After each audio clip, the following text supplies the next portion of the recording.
I want to fáilte raibh na gúteoirí sa húsdaire agus má bhuíochas do Holly Cairns an teach de Holly Cairns a zocht an ruin seo a choras cór na dála.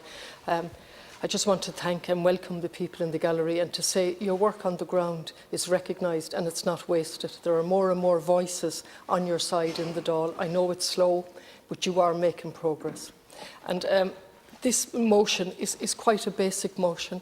I understand the government are accepting it, and there's no motion against it. It notes our legal obligations.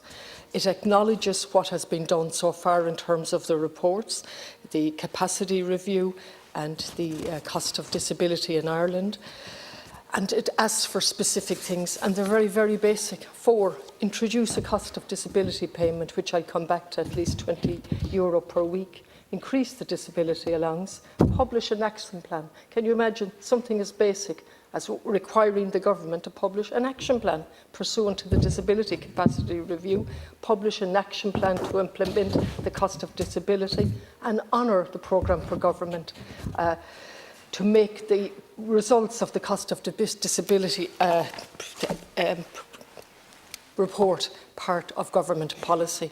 Now, I think we have made great strides theoretically, and if I use Galway as an example, we passed a Barcelona Declaration 20 years ago so that we would stop the division and the discrimination, and we adapted. Good design enables, bad design disables, and we passed the Barcelona Declaration. Theoretically, a brilliant step forward. In actual fact, it wasn't implemented in its full. But when COVID came, it was simply thrown aside. When we put a huge emphasis on businesses outdoors, and the Barcelona Declaration went by the board. The same thing with what we've ratified, signed and ratified, a huge space of time in between the UN Convention on the Rights of Persons with Disabilities. Of course, we haven't signed or ratified the protocol.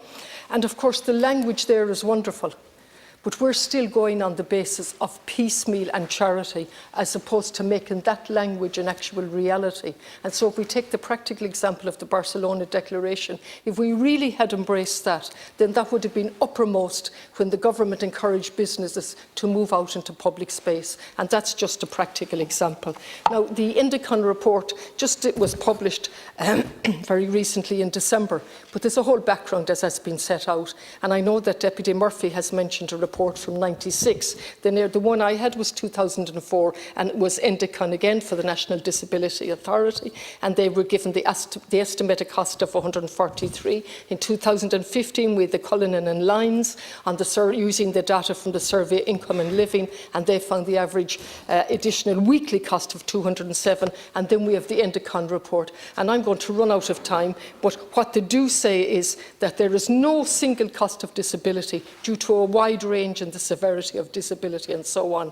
But the figures are astronomical, going up to 16,000 for those with severe limitation due to their disability. And they go on to say income supports will not be sufficient. There is a need for a multifaceted approach. And I fully agree with that, Minister. And I'm worried that in the lovely speech given here today, there is no commitment to actually an action plan production, publication, and making this a reality. I do welcome, as I got out of the chair, that the Minister, I think, and you might just clarify this, that she intends to carry out an audit of respite services, and that is positive news, because I have 5 seconds left, and respite went just to the wind during COVID. Not even a waiting list was kept.